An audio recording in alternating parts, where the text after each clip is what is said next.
lami nguPhilani Gasa, ngizalwa eHammersdale, ngikhulele khona, ngifunda khona nasekumuntu ngigodluka-ke mhlawumbe ngenxa yomsebenzi. iBaphila Herbs isebenza kakhulu ngama-supplements, abanye-ke ezulwini bathi zimbiza, abanye bathi ziwasho nosawoti.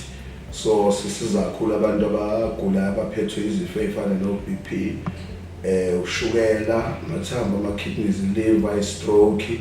Bese-ke ngokukhula-ke nokudlulela komsebenzi sagcina sesikwazi nanokuthi sibe nemishini ekwazi uku-check umzimba wonke ukuze singaxakeli ukuthi yini ekuphethe, ngoba abanye abantu bafika bethi imeqo, abanye bafika bethi ukuthakatha, kodwa uthola ukuthi hayi mhlawumbe uphethwe ama-kidneys njengoba kuvuvukela iy'nyawo kanjalo njengoba egula.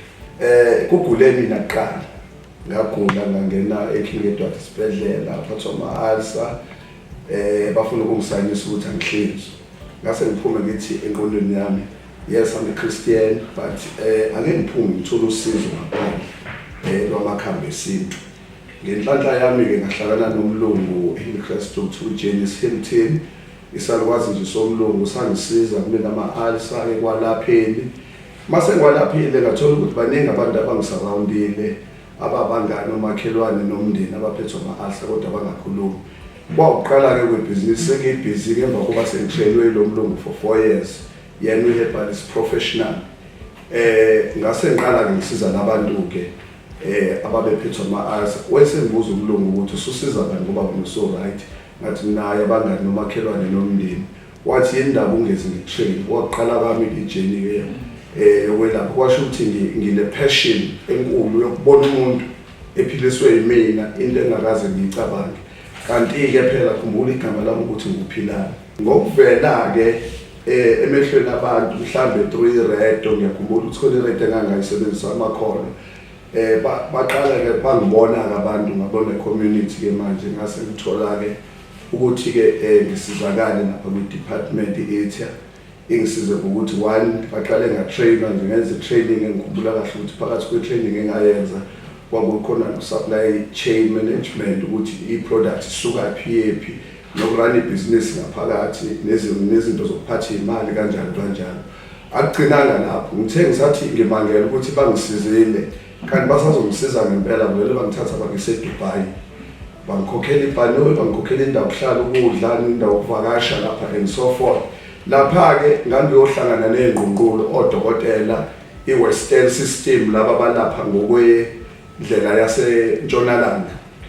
Kodwa sathi masifika lapha basifundisa ukuthi ihlangana kanjani indlela yokulapha yaseNtshonalanga nendlela yamakhambi esintu.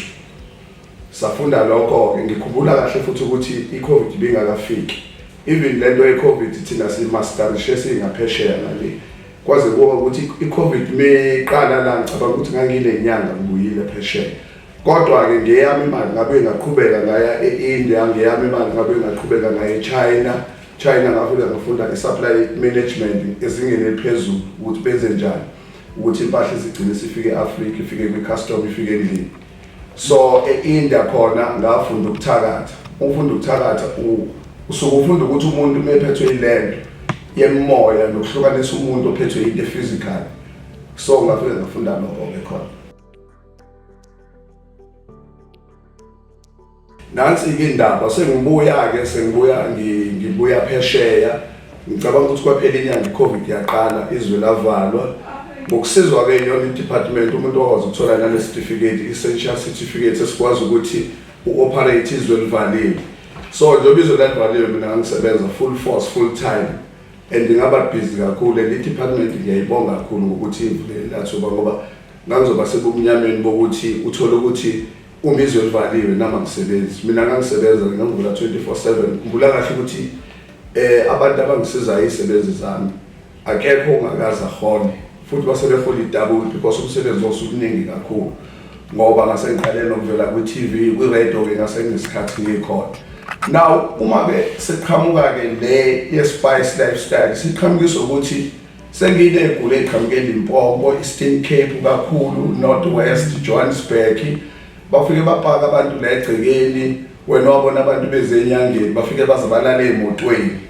ngabuka ukuthi abanye abantu labahamba ngo-Mercedes bahamba ngo-Toyota bahamba ngey'nquqo iy'moto ey'nkulu labantu kodwa balala imoto ngathi akakhe noma amaroom amabili ngithe ngisawakha amaroom amabili avele aba-fully booked asebhukhwa nawumphakathi ngase ngenze research ukuthi yona-ke i-B&B khona yini eHammersdale ngathola ukuthi endaweni yethu eMpumalanga eHammersdale iyona kuphela mhlambe kumalokishi akhona e-KZN engenayo i-B&B.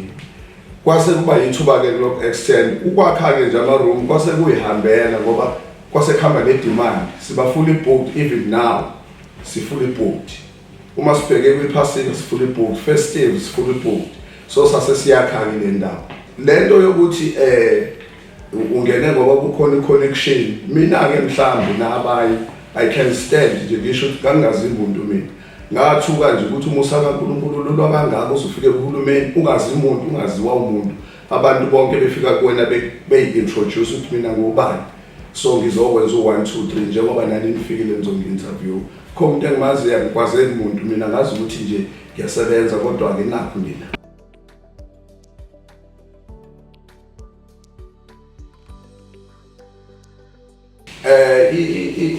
I-business yokuqala ibaphila Herbs itholakala ku-082961 4021 ibisiba nenamba yesibili uma ungangitholi 067878 2656 uyakwazi ukungena nakwi-email ethi info@baphilaherbs.co.za bese-ke le ibhizinisi Spice Lifestyle ezalwe uBaphila Herbs yona inamba yakhona ithi 0725622042 nayo futhi ine-email info@spicelifestyle.co.za yona-ke i-Spice Lifestyle uyakwazi ukubhukha for ama-event uyakwazi ukubhukha for isonto abazalwane uyakwazi ukubhukha for umbhabhadiso because sinamaphula awuthula okuyithina kuphela nelokishini esinamaphuli khona iphuli enkulu ye-public bese bakhona iphuli